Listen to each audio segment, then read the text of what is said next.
o que de fato está acontecendo na linha de frente desse combate. Então nós vamos receber hoje o Dr. Armando Portocarrero, médico cirurgião que atualmente está nessa linha de frente no combate. Se vocês tiverem perguntas, por favor, sintam-se à vontade, porque eu acho que a gente tem muito o que esclarecer nessa conversa hoje com o meu amigo Armando Portocarrero. Fazendo a conexão, já esperando que o Dr. Armando entre ao vivo na nossa live. E esse último VT do Jornal Nacional foi muito comovente, de fato. Até um médico de 28 anos, muito emocionado, agradecendo aos profissionais de saúde e aos outros demais profissionais que ajudaram no tratamento e na recuperação dele. Meu amigo Armando Portocarrero, você me escuta bem? Escuto, Vinícius. Boa noite a todos. Boa noite. Bom, inicialmente, você deve ter visto aí o final do Jornal Nacional, muito comovente, né? É muito emocionante. Então, antes de iniciar a nossa conversa, eu queria, em seu nome, ou por você, agradecer a todos esses heróis. Todas essas pessoas que estão dedicando seu tempo, seu conhecimento para salvar vidas, né? É muito comovente falar de vocês. A sociedade brasileira, a sociedade mundial, talvez não tenha palavras, nem tempo, nem. Talvez tenhamos que viver vidas para agradecer a dedicação de vocês. Muito, muito obrigado em nome de todos. Vinícius, muito obrigado pelas palavras. Vendo de você, um grande amigo, a gente não podia esperar coisa diferente, mas na verdade, isso é uma batalha só nossa, né? A gente está batalhando no nosso campo, vocês do jornalismo estão batalhando no campo de vocês, trazendo informações fundamentais para o esclarecimento da população, com a campanha do Fique em Casa, mantenha o isolamento social, que é o que temos de melhor no momento para combater essa pandemia. Então, esse agradecimento são para todos, todos que com dificuldade estão ficando em casa, os idosos que estão ficando em casa, que têm uma necessidade, já passaram por momentos difíceis na vida, não esperavam passar por momentos mais difíceis, ou tão difíceis ou mais difíceis que outros, novamente. Então, esse parabéns, acho que ele tem que ir para o mundo, né? E, ao mesmo tempo, parabéns é uma palavra composta por para e bens, né? E nós vamos fazer agora, parar um pouquinho para pensar em muitas coisas. Pensar desde as nossas relações de trabalho, como aconteciam, o que pode acontecer, e pensar também, parar para pensar um pouquinho mais nas nossas relações pessoais, que são muito importantes. Com certeza, a nossa relação com o tempo, costumo dizer que a gente brigava tanto, né? A gente se incomodava tanto com a falta dele. Agora ele está em excesso na rotina da maior parte das pessoas, né? É curioso. Armando, eu te agradeço por dedicar esse tempo para a gente. Eu imagino que você esteja extremamente leve informação de qualidade para a população. A população está sendo bombardeada por informações de qualidade e por informações de péssima qualidade, ou eu diria informações até criminosas. A gente tem a pandemia da saúde e a pandemia da minha área, que é da comunicação, e a pandemia das fake news. Então, Armando, eu queria que você falasse para a gente como é que está sendo a sua rotina, como é que está sendo o contato com esses pacientes, o que é esse desconhecido e como tem sido lidar com esse novo coronavírus, com esse desconhecido no dia a dia. Como é que tem sido isso? Bom, na verdade, isso é um grande desconhecido para a gente, né? A gente já passou por outras epidemias, não, mas outras infecções graves, tipo dengue, zika, chikungunya aqui, mas não com essa capacidade de disseminação e com uma coisa muito nova, que a gente não sabe como lidar, né? Eu sou cirurgião geral, por formação, trabalho como cirurgião geral, mas lá no hospital agora todos nós estamos empenhados em trabalhar para ajudar a minimizar os danos decorrentes das infecções pelo Covid-19. Então, basicamente, eu vou ao hospital todo dia, não deixo de ir ao hospital. Não, pra você ter uma noção, no momento eu não estou nem com doente cirúrgico internado no Uhum. momento, mas estou indo ao hospital porque é uma coisa que a gente tem observado que o que vai faltar, talvez antes do que faltar equipamento, vai faltar profissional, né? Na última segunda-feira, eu trabalhei num CTI dedicado só a pacientes infectados pelo coronavírus. Lá no hospital, nós reforçamos a equipe de CTI, eu fui trabalhar, fui dar minha contribuição, vou dar minha contribuição toda segunda-feira nesse plantão de CTI. E, na verdade, chama a atenção da gente, mas o CTI sempre teve cheio, nunca foi tão pesado. Não, o CTI está cheio, como sempre teve, só que agora você está lidando com uma doença que você desconhece, que ela tem uma velocidade de progressão muito grande e que exige muito da equipe de médicos, de técnicos, de enfermagem e de enfermeiros.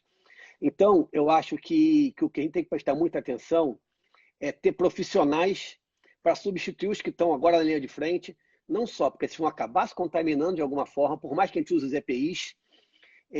Só para você ter uma noção, você trabalha com todo paramentado, mas quando você entrar no leito do doente que está contaminado, você põe mais uma paramentação por cima. Aí tira aquela paramentação, fica com a paramentação base. Então, além de perder profissionais que vão se contaminar, e isso aí, as estatísticas mundiais mostram de 15% a 25% de profissionais contaminados, nós vamos perder também profissionais que vão entrar em burnout, né? Que vão ficar esgotados de tanto trabalhar e se dedicar a isso. Deixa Então, eu eu acho que... Fala. uma perguntinha, porque lá atrás você falou o seguinte, da dedicação que é dada ao paciente com Covid-19. O que ele requer a mais do que um outro paciente no mesmo ambiente, no CTI? A característica desse paciente, quando ele vai para o CTI, para a terapia intensiva, ele, quando progride a doença, ele progride muito rápido. Então, se às 8 horas da manhã está conversando com o paciente, às 10 da manhã ele piora a respiração dele, você é obrigado a, que a gente chama invadir, colocar uma veia no pescoço, colocar uma linha arterial para ficar medindo a pressão arterial dele continuamente. Ao meio-dia ele piora, você faz outros dispositivos para tentar manter ele com uma quantidade de oxigênio suficiente no sangue, saturação de oxigênio, e às 2 da tarde esse doente não consegue mais respirar por si só, você tem que botar um tubo nele e botar numa máquina. Então, é o seguinte, e que doente é esse que você está falando? Todos eles idosos, todos eles com comorbidades ou outros perfis também? A grande maioria dos pacientes são idosos com comorbidade, mas temos doentes jovens com comorbidades também. O que tem chamado atenção também, jovens com comorbidade. Uma das comorbidades que tem chamado muita atenção da gente é a obesidade dos pacientes. Olha. Os pacientes obesos têm evoluído um pouquinho pior do que os pacientes não obesos com outras comorbidades. Mas temos jovens sendo afetados também. É claro que o jovem ganha uma dimensão sempre um pouquinho maior da coisa, mas a maioria dos jovens tem uma comorbidade associada, seja um diabetes, seja uma asma, seja uma hipertensão arterial, mas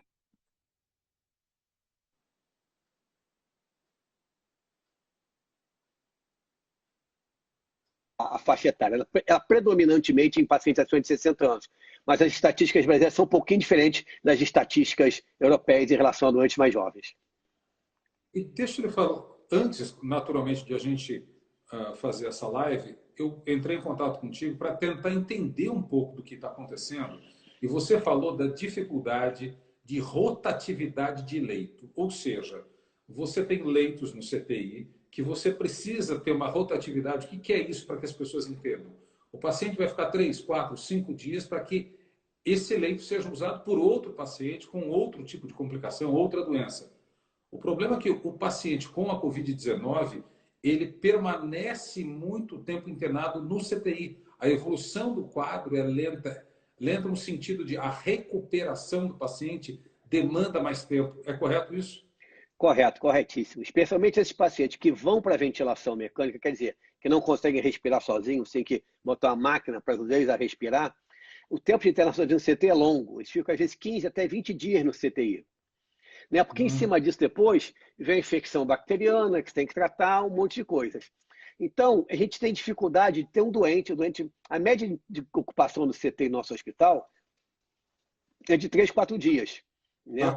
Então, o doente chega lá, foi operar uma cirurgia. E ele fica no CTI 3, 4, 5 dias no máximo, depois vai para o andar, para a enfermaria ou para o quarto. Agora não, agora esse doente tem ficado muito tempo na terapia intensiva, o que dificulta que você põe doentes novos na terapia intensiva. Por isso que a gente necessita de aumentar o número de leitos de terapia intensiva disponíveis para receber esses pacientes, porque o que vai faltar local para colocar quando a gente precisar. Armando, você falou, vai faltar ou está faltando? Não, a gente ainda está trabalhando no limite, especialmente nos hospitais privados, mas tem como receber pacientes ainda. E todos os hospitais privados, não importa aqui no Rio de Janeiro, né, não importa a rede que eles pertencem, todos eles estão aumentando o número de leitos disponíveis no CTI para poder receber esses doentes. E com certeza, a gente espera que quando o pico dessa epidemia chegue aqui no Rio, que deve ser lá para o final do mês, início de maio, que a gente já tenha esses leitos nos hospitais públicos, nos hospitais de campanha que estão sendo montados, prontos para receber os pacientes também. Agora, Armando, quando a gente tiver esse pico entre o fim de abril e o início de maio, será que a gente terá uma, entre aspas, uma coincidência entre o número de pacientes que precisam de CTI e leitos de CTI, ou a gente corre o risco já de que o número de pacientes seja maior do que o número de leitos disponíveis? Esse é o grande medo nosso, né? A gente sabe o seguinte, a única coisa que pode, que a gente chama do fit, né, de adaptar o número de leitos que você tem ao número de pacientes que você tem, é você alongando essa curva de pacientes infectados, evitando aquele pico de infecção. Se a gente conseguir fazer uma curva que não tem um pico, seja uma curva mais suave, né, a gente consegue ter leitos disponíveis para todo mundo. Agora, se a gente não cuidar do isolamento social e muitas pessoas forem contaminadas ao mesmo tempo, a gente com certeza vai ter dificuldade em fornecer leito de terapia intensiva e pessoal capacitado para tratar de todos eles. Por isso é fundamental a gente manter o isolamento social ainda. Antes de avançar sobre a questão do isolamento social, você falou dificuldade de leito e dificuldade de pessoal. Mas, na prática, como é que isso iria se dar? Faltar leito para a pessoa que precisa do tal leito? Ou seja, faltar profissional de saúde para a pessoa que precisa daquele profissional? Você coloca no CT os pacientes que estão no andar, mas que não são todos muito graves. São pacientes que precisam de uma vigilância maior, né? Sim. Se a gente tiver um pico muito grande de pacientes contaminados, você vai ter só doentes muito graves no CTI. Esses pacientes precisam de uma vigilância maior, que não são pacientes que vão para a máquina para ajudar a respirar, mas que são de outras coisas que você faz antes de colocar o doente na máquina, que pode evitar que ele vá para a ventilação mecânica. A gente pode ser que falte espaço para colocar esse paciente. Por isso é fundamental a gente tentar espraiar a contaminação da população. Só falando para as pessoas, a gente está falando com o médico, cirurgião, meu amigo Armando Porto Carreiro. Antes dessa live nós conversamos, e essa é uma live técnica, a gente não está falando de política, a gente não está entrando no lamaçal da polarização, a gente está falando de realidade, de quem está no fronte dessa batalha, que é o caso do Armando, que é cirurgião e atualmente está nesse combate, na infantaria do combate à Covid-19. Armando, a questão do isolamento é de fato importante, como as autoridades têm preconizado mundo afora? É fundamental. A gente sabe, a gente tem diversas medicações sendo testadas e sendo usadas de forma não muito comprovada já no combate à infecção pelo coronavírus, mas a gente sabe que, na verdade, a única coisa que pode ajudar a gente no momento é diminuir infectados. A maioria da população vai ser infectada. Por quê? Porque a disseminação do vírus é muito fácil, né? Então, a gente vai ter um grande percentual da população que vai se infectar. O que a gente tem que fazer é evitar que todos se infectem ao mesmo tempo. O isolamento social garante isso para a gente. Qualquer outra medida que está sendo tomada, a gente está tomando de forma... No momento, é o que nós temos de melhor. Mas será que isso é o melhor de todo? A gente não sabe ainda. Eu acabei de ler um editorial que saiu na JAMA. A JAMA é Journal American Medical Association, uma das 3 revistas de maior prestígio no mundo, junto com a New England e com o British Medical Journal em relação a tratamento de pacientes clínicos e pesquisa em pacientes. E o editorial é exatamente sobre isso. Estão fazendo várias coisas que a gente não tem. Não adianta a gente esperar que tenha um mega estudo com 3.500 pacientes comparando o uso de droga A, de droga B ou de droga C, para ter uma resposta. A gente está fazendo coisas que parecem que funcionam, que a gente tem relatos que funcionam, né? Mas a gente sabe que a única coisa que com certeza vai ajudar a gente a combater a infecção é você conseguir espraiar o delta T em que as pessoas vão se infectar, quer dizer, o isolamento social. Isso Mas, aí sem nenhuma conotação política. mas existe uma forte pressão para que haja uma flexibilização disso, né? Eu tenho relatos, por exemplo, do interior de São Paulo, cidades onde a rotina parcialmente voltou ao normal. A gente entende que o Brasil é um país muito grande, um país continental, a gente pode falar assim, né? E que as realidades são diferentes, né? A realidade que eu tenho em Presidente Prudente, lá no oeste de São Paulo, é diferente da realidade de São Paulo capital, com certeza, né? Mas a gente sabe o seguinte, vocês viram que se a gente for olhar o número de dias que demorou para dobrar o número de infectados, né? Esse número de dias está sempre se estreitando. E a gente dosa muito pouco ainda no Brasil. A gente está aguardando chegar os testes para poder dosar muito mais. Então, o número de infectados deve ser 10 a 15 vezes mais o número de infectados que nós temos hoje no nosso país, né? Eu acho que a gente tem que considerar as capacidades e as características regionais realmente. Se eu consigo uma cidade do interior de São Paulo fazer um isolamento da cidade, quer dizer, em termos de quem está entrando, quem está saindo, quem está voltando, se eu consigo esse isolamento, se eu consigo uma forma efetiva garantir isso, e se eu não tenho casos, ou tenho muito poucos casos que estão isolados dentro daquela cidade, é possível eu flexibilizar algumas coisas. Mas é Mas pontual. é pontual, Pontual. completamente pontual. Numa grande cidade como Rio de Janeiro, São Paulo, as capitais, outras grandes cidades do país, eu não tenho como fazer isso. Vários trabalhos falam, não, se você sair para correr sozinho, não tem problema. É muito bom ter uma atividade física para ajuda na sua imunidade em relação a qualquer infecção, né? Uhum. Mas se eu pensar assim, mas todos os moradores do meu prédio pensarem assim, vai estar todo mundo saindo para correr junto, para alguma atividade física, entendeu? Então, eu até como médico, eu estou me privando de correr, uma coisa que eu gosto muito de fazer, para não dar mau exemplo. Se eu sair para correr, o que o vizinho do sétimo andar vai pensar? Poxa, o doutor corre, eu posso sair também. Eu vou também.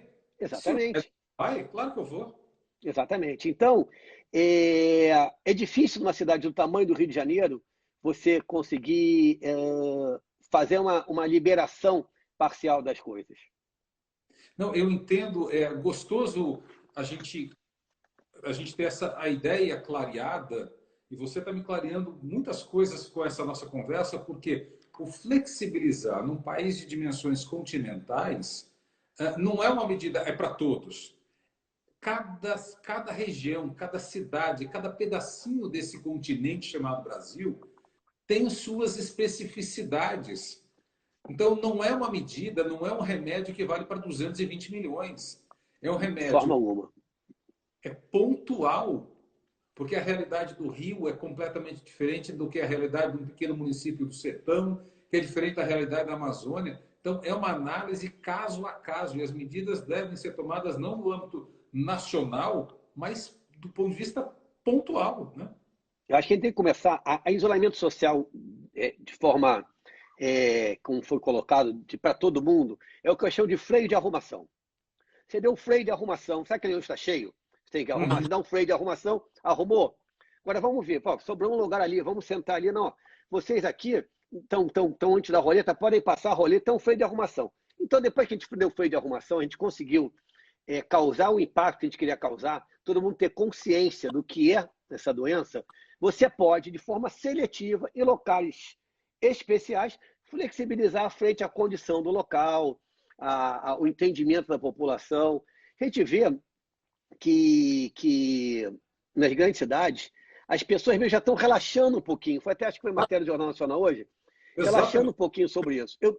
Eu no sábado, eu fui operar na Barra, e quando eu voltei, eu moro aqui na Zona Sul, quando eu voltei, eu falei, poxa, tá pesado, tá difícil, eu vou voltar pela Vila Niemeyer, porque eu quero ver a ressaca. Acho que é uma coisa bonita de se ver, Leblon, as ondas grandes. Hoje eu também fiz isso, né? Tá com ressaca também. Para desanuviar um pouquinho a cabeça, tirar um pouquinho o estresse daquilo tudo. Claro. Né? E quando eu voltei, me impressionou o número de pessoas no Mirante do Leblon. Muita gente? Achei que estava tendo uma rave no Mirante do Leblon. Tinha umas Muita gente? 40 pessoas no Mirante do Leblon vendo a ressaca. Entendeu? E pela orla inteira, um número grande de pessoas não compatível com o isolamento. Né? E se preocupa um pouquinho a gente. Quem tem visto também, agora o velhinho fantasiado. O velhinho que sai de casa de boné, óculos, né? Para parecer disfarçado, não verem que ele é velhinho. Quem tem visto isso nas ruas também. Então, acho que mais a gente tem que lembrar o seguinte: temos que manter o isolamento social. Vai ser difícil, a economia vai sofrer, mas para você recuperar a economia, você precisa de gente, precisa de força de trabalho. Se tiver força de trabalho bastante diminuída, vai demorar mais a recuperar a economia ainda. E eu posso dizer para você com sinceridade, eu penso sobre isso 10 vezes por dia. E leio um artigo, penso que dá para liberar um pouquinho, e outro artigo vejo, não dá para liberar. Então a gente está vivendo uma epidemia, uma pandemia em construção. É isso que a gente está vivendo, na verdade. Armando, é o seguinte, a gente tem um remédio chamado isolamento que a gente vê nos outros países que funciona. Não estou falando do ponto de vista econômico, estou falando do ponto de vista de saúde, funciona. E tem um outro remédio que parece funcionar, dizem funcionar, que é a cloroquina ou a hidroxicloroquina. Muito se fala sobre esse remédio. O remédio entrou também no lodaçal da polarização política, mas vamos voltar aqui ao nosso eixo, que é a discussão técnica, a discussão científica. No fronte, o remédio já está sendo usado? Se está sendo usado, para que pacientes? E para esses pacientes, qual é o resultado? Você tem visto isso? Olha, vamos começar pela última pergunta. O resultado é variável. A gente usa tanta coisa junta no doente que interna. A gente usa hidroxicloroquina, usa eritromicina, pode usar bloqueador da inflamação, que a gente pode usar antivirais. A gente usa tanta coisa. E o Antônio Calil até colocou isso muito bem ontem, quando recebeu a alta do Sírio-Libanês. Ele não sabe o que... Foi um coquetel que deu certo. Que ele melhorou, estava indo para casa depois de mais de uma semana internado. Né? A hidroxicloroquina é um remédio usado há muito tempo, é um remédio de escolha para malária, e pela propriedade anti-inflamatória que ela tem, ele é usado pelos reumatologistas em larga monta. É um remédio que não é completamente isento de complicações, tem complicações, mas são complicações específicas, mas a gente não sabe quais são as complicações num quadro de um doente que tem uma infecção grave, tipo coronavírus. Eu sei que o paciente reumatológico toma hidroxicloroquina, ele tem pouca complicação cardiológica. Mas será que o paciente que tem uma infecção pelo coronavírus, que leva ele à terapia intensiva, toma hidroxicloroquina, ele pode complicar ou não pode? A gente não sabe, a gente nunca usou nesse tipo de doente. Né? O que eu posso falar pelo hospital, a gente tem usado a hidroxicloroquina em todo paciente que interna. Todo paciente que interna, seja que vá para o andar ou vá para o CTI, ele recebe a hidroxicloroquina na dose preconizada no protocolo da OMS, que é o protocolo da USP também. Né?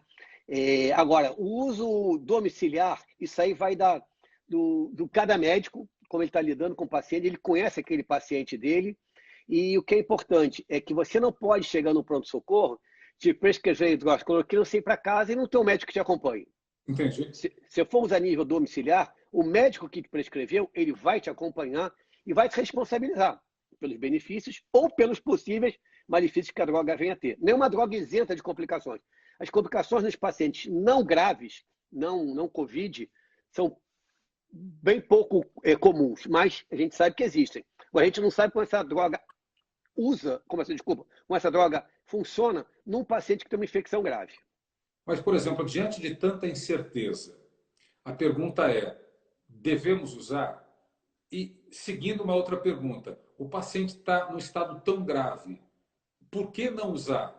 Então, qual é a dose? Como estabelecer um critério de uso entre segurança e o último recurso para salvar a vida daquele paciente? Como é que se toma essa decisão em campo?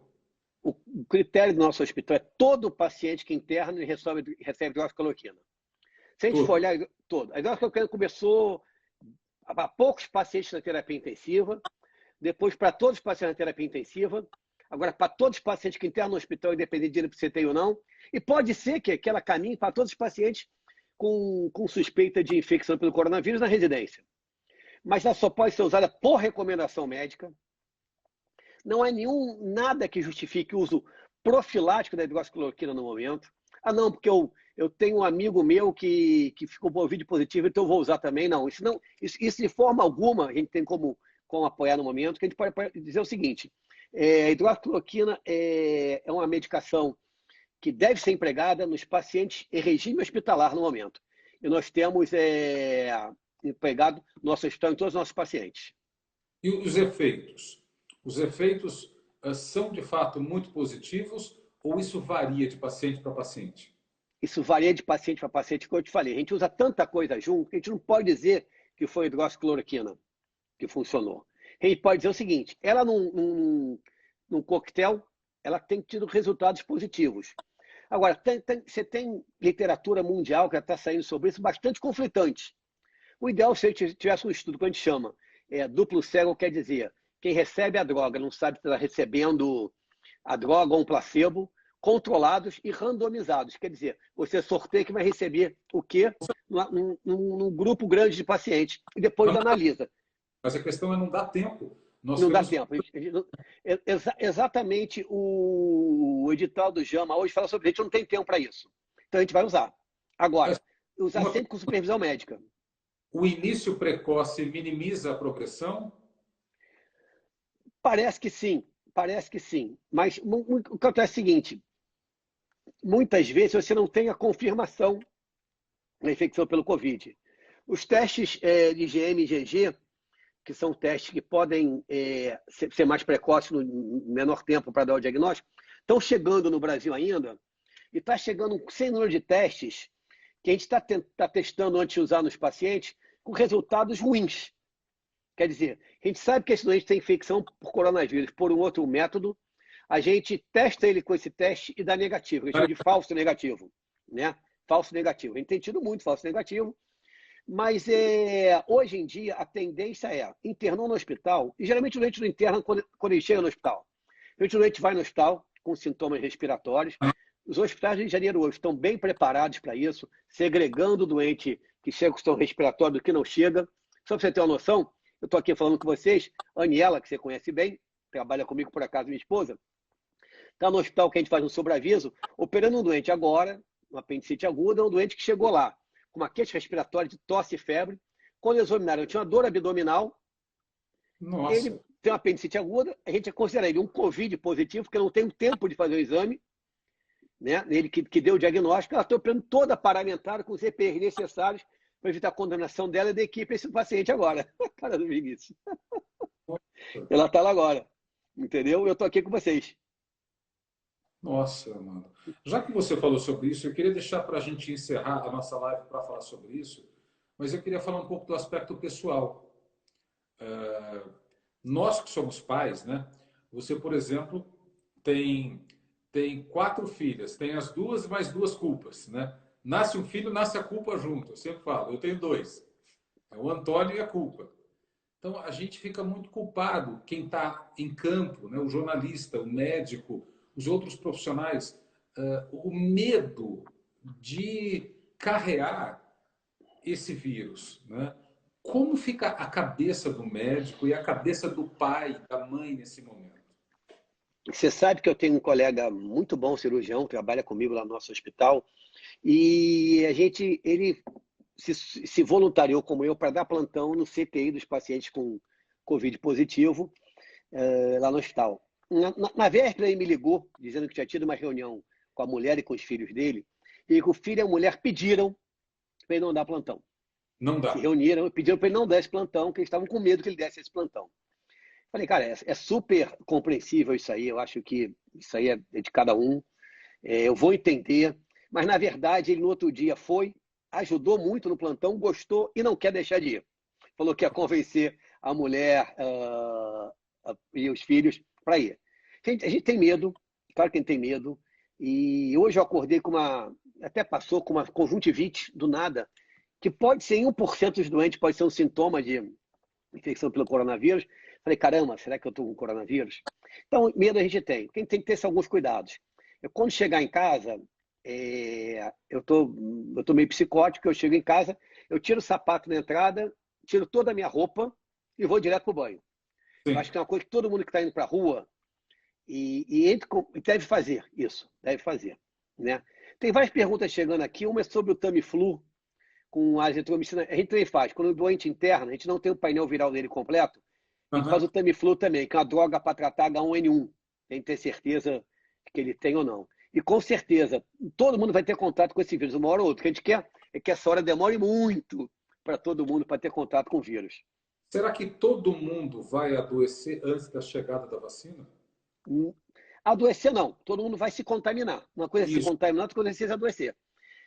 Pela forma que esse vírus se dissemina, pela penetração dele, as estatísticas mostram que 80% da população vai se contaminar. Agora, um número pequeno, 10 a 15%, vai adoecer. Um número menor ainda, 5% vai ter uma forma grave da doença. Agora, as estatísticas são muito diferentes. Se olhar na China, é uma, na Itália é outra, Nova York, você conhece bem, é outra. Né? E lá eles têm um problema. Nos Estados Unidos não tem o sistema de saúde público. Não tem o SUS nosso? Não tem. O nosso SUS, a despeito de qualquer coisa, vai nos ajudar muito agora.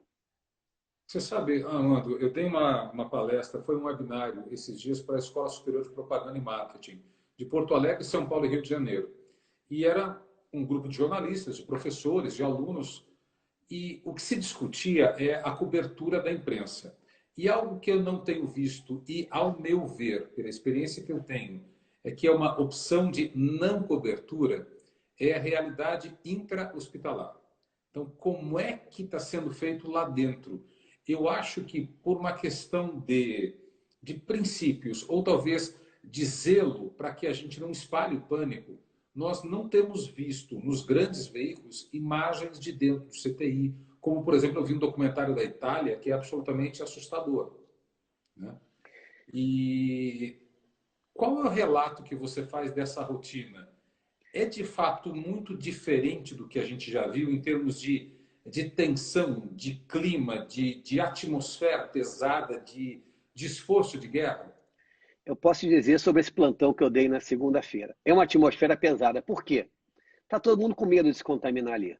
E todo mundo vai acabar, eu acho que todo mundo vai acabar se contaminando, quem lida com esse doente. Né? É uma atmosfera pesada e é uma coisa diferente. Você está tratando um CTI de 30 leitos, todos os doentes têm a mesma doença, Uhum. só que em fases diferentes. Então, você tem um doente muito grave, que está até com uma circulação extracorpórea para ajudar a oxigenar o sangue dele, quanto aquele cara que chegou e está batendo papo contigo, que você não sabe para onde ele vai evoluir, que ele pode evoluir muito bem daqui a 2, 3 dias. Receber alta do CTI, ou pode em 8 horas evoluir muito mal e ser mais um que vai para essa máquina que ajuda a oxigenar o sangue fora do corpo. Né? Então, o ambiente da gente é um ambiente de incerteza, né? Porque quando eu pego um doente que tem um derrame, tem um infarto, tem uma septicemia, a gente já sabe mais ou menos como é que ele vai evoluir. Eu vou fazer tal coisa, vai acontecer isso. Vou fazer tal coisa, vai acontecer isso. Hoje a gente está meio house. Né? A gente está meio house. A gente faz para ver o que vai acontecer.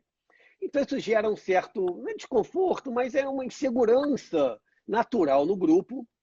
Eu acho que todo grupo tem um pouquinho de receio de estar lidando com uma coisa que ele sabe que é altamente transmissível, apesar de estar todo protegido para lidar com isso. E que eu falei, o volume de trabalho muito grande. Eu acho que isso é que vai fazer as pessoas adoecerem. O volume de trabalho. Olha, para quem está chegando agora, nós estamos falando com o médico cirurgião Armando Porto Carreiro, que está na linha de frente do combate a essa pandemia, atendendo pacientes que estão infectados e com a Covid-19. Armando, e você tem visto muitos profissionais com testagem positiva, tendo que deixar o trabalho, enfermeiros, médicos, auxiliares, tem ocorrido muito ao seu redor? Lá no nosso hospital, ainda bem que não até agora. Mas Tá. em outros hospitais do Rio, que a gente circula muito, né? Tem hospitais que já tem um grande número de profissionais que foram afastados, especialmente na fase inicial, que a gente não sabia bem como que estava lidando.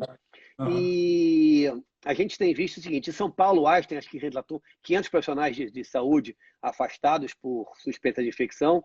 É uma coisa que vai acontecer, por isso que eu disse, a gente agora tinha que estar aproveitando esse tempo, eu acho que a gente está perdendo um tempo precioso em treinar pessoas que não estão acostumadas a lidar com esse tipo de paciente, com a terapia intensiva, em treinar, porque pode ser, eu acho que talvez, nós precisemos deles na linha de frente para ajudar a tratar desses doentes. Entendeu? Entendo. Acho que eu não posso querer que um cirurgião vascular tem expertise em lidar com doente no CTI, mas eu posso treinar ele de alguma forma mínima para ele ter uma participação dentro da terapia intensiva e ajudar. Né? Olha, Então, esse tempo é que é importante para a gente agora. eu estou vendo vários comentários aqui, o Marcos Madeira, lá de Tubarão, a Roberta Salomone, que você também conhece bem, e a Fernanda estava comentando aqui, fazendo uma ponderação, que talvez não se permita a entrada de jornalistas por N motivos, dentre os quais o gasto de EPI. Você vai gastar equipamento que já está faltando para um profissional que não é da saúde. Outra coisa é o risco da contaminação. Contaminar esse profissional. O outro risco, esse profissional sair dali e contaminar outras pessoas. E uma das razões, ao meu ver, é a questão do pânico. Né? A gente já tem uma população muito desassossegada, uma população muito alarmada. Eu não sei qual seria o impacto dessas imagens da sua rotina para pessoas não médicas, para pessoas não enfermeiras, para pessoas não auxiliares de enfermagem que não estão acostumados com aquela rotina. Deve ser realmente algo muito, muito impactante, né? A gente não tem ainda, a gente está longe de ter ainda um cenário como o da Itália, norte da Itália, ou de Nova York hoje aqui. Os CTs estão cheios, a gente tem capacidade de abrir mais leitos, a gente está fazendo isso. Né? Me assusta muito a penetração das redes sociais hoje, que ela pode ser um bálsamo, como pode ser aumentar, botar lenha na fogueira. Né? Então, isso é uma coisa que preocupa. No início teve um boato que um colega nosso médico estava contaminado. Eu fiquei de 8 a 1h30 da manhã desmentindo as notícias, que até a família dele de Portugal mandou a notícia perguntar se ele estava internado, que não era verdade. Espera um pouquinho. Uma fake news em cima de um profissional que teria sido contaminado. Exatamente. Que começou a rolar em grupinhos de WhatsApp. Exatamente. Chegou na família dele, parentes dele em Portugal, receberam a notícia. E o médico do Rio de Janeiro. Médico do Rio de Janeiro, exatamente. Agora é o seguinte, agora você entrou na minha seara, que é a seara de comunicação. Qual foi a raiz dessa fake news? Alguém conseguiu descobrir? O colega é asmático, procurou o hospital que estava com falta de ar por causa da asma. Isso aí virou infecção pelo Covid.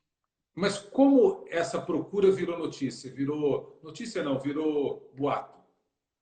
É porque quando o colega chegou no hospital, outros colegas já mandaram para amigos. Pô, sabe quem está aqui no hospital? Assim, entendeu?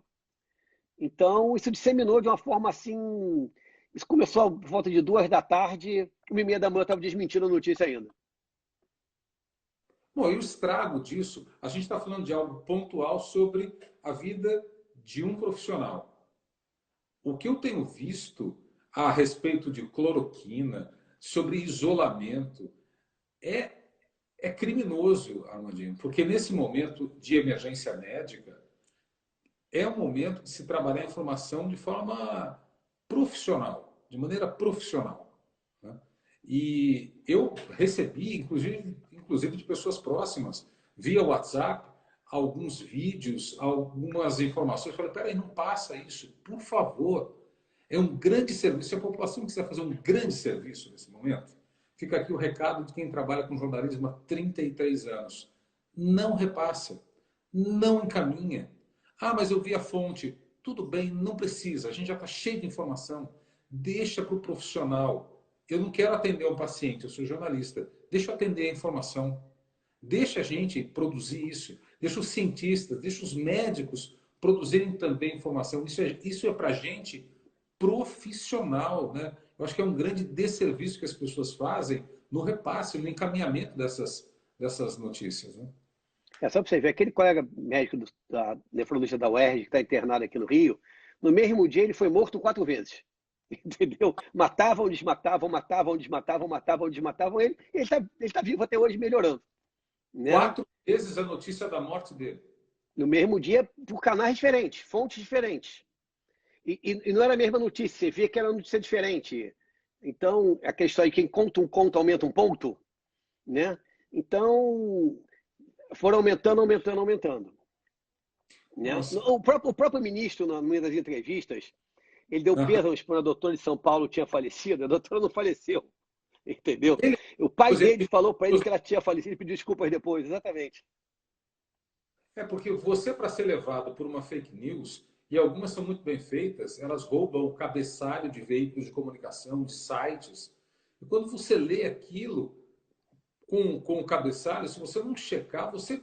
Olha, o próprio jornalista tem que tomar um cuidado. Amanda, você não tem noção do que é trabalhar numa redação bombardeada de vídeos, de informações e o jornal no ar. Você não sabe se você dá o teu jornal está no ar, o estrago que se causa é imenso. É uma tensão horrorosa. Nesse momento, quem está trabalhando nas redações está vivendo uma pressão muito grande, porque é notícia verdadeira chegando, mas notícia não verdadeira chegando ao mesmo tempo e com uma velocidade espantosa, né? Então, por favor, para a população já não compartilhe aquilo que você não foi testemunho ocular. É. Né? Logo no início tinha uma história, não, estão roubando prédios na Praia do Flamengo, não sei se chegou a receber isso aí. Eu vi, era a imagem antiga, Amanda. Era a imagem. Eu sei disso. Então, por favor, não compartilhe que foram de testemunho ocular, por favor. Legal, a gente está recebendo mais médicos aqui, doutora Paula Raso, dermatologista. A doutora Paula Raso está atendendo emergências lá no consultório dela.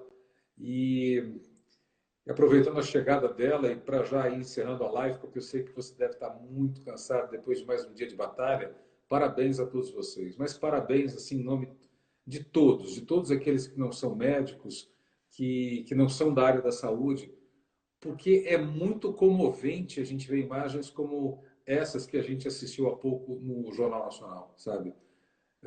Naquele momento que você está fragilizado, em que você só tem em que se apegar na fé ou no profissional, esse é o profissional que está lá, são vocês que estão ali. Então, olha, parabéns, muito obrigado por tudo. Esse é um canal, sempre que você precisar falar de alguma notícia que seja de grande valia para a sociedade, vamos usar. Eu vou pegar essa live, vou baixar no YouTube e mandar para o pessoal do portal Comunique-se, do qual eu sou articulista hoje, e a gente espalha essa notícia, porque se há uma maneira de a gente combater a pandemia da desinformação, é com a vacina da boa informação. Então, use, abuse, C&A, o espaço está aqui para isso. E te agradeço muito pela generosidade de partilhar do seu conhecimento e do seu testemunho pessoal. Muito obrigado. Viu? Eu que agradeço, Vinícius, agradeço o convite, tanta gente boa, Fernandinha, que foi minha residente, entrou aí também. E como a Paula acabou de colocar, tudo isso vai passar. Isso vai passar, a gente vai sair mais forte, espero que a gente saia diferente disso aí.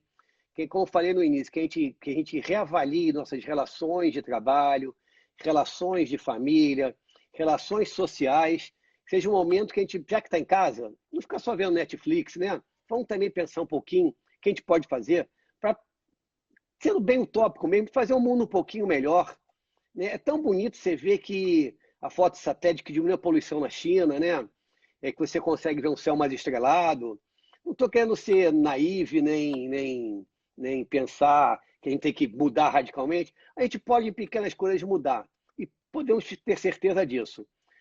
A maioria de nós vai passar por isso incólume. Na verdade, se todos fossem testados, a mortalidade seria infinitamente menor do que ela é. Ela tem um número, às vezes, tão grandes que a gente não consegue testar todo mundo, então acaba sendo muito grande esse percentual. Mas o importante é o seguinte, vamos ter confiança, vamos sempre seguir as recomendações médicas. Até agora, o Ministério da Saúde tem feito um bom trabalho, um excelente trabalho, reforçando o isolamento social, independente de viés político ou não. É o que a gente tem de mais concreto no mundo que pode ajudar. E com fé, esperança e caridade, nós vamos vencer tudo isso. Muito obrigado pela oportunidade, Vinícius. Uma última pergunta, que é uma pergunta para médico. Doutor, quando eu vou poder voltar a abraçar alguém? Isso é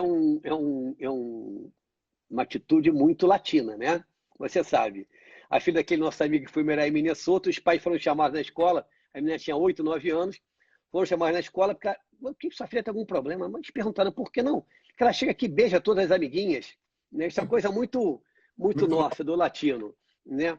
Vinícius, não querendo ser pessimista, mas acho que numa cidade como no Rio de Janeiro, se a gente olhar vários gráficos e projeções, eu tenho uns colegas de colégio do São Bento, que são do Instituto de Matemática Pura e Aplicada, estão fazendo um monte de gráficos, um monte de coisas. Eu acho que a gente vai, talvez lá para junho, julho, começar a se reencontrar de uma forma mais efetiva. Por enquanto, a gente vai se reencontrar e matar as saudades pelas lives e pelos vários canais que a gente tem de comunicação hoje em dia, que, graças a Deus, a tecnologia nos permite isso. A doutora Paula Raso falou o seguinte: o que acha do americano que falou que ninguém nunca mais vai poder apertar a mão de ninguém? Eu acho esse cara louco, porque isso aqui Isso é um americano doente. Ele está doente, ele está Isso é um precisando. sociopata.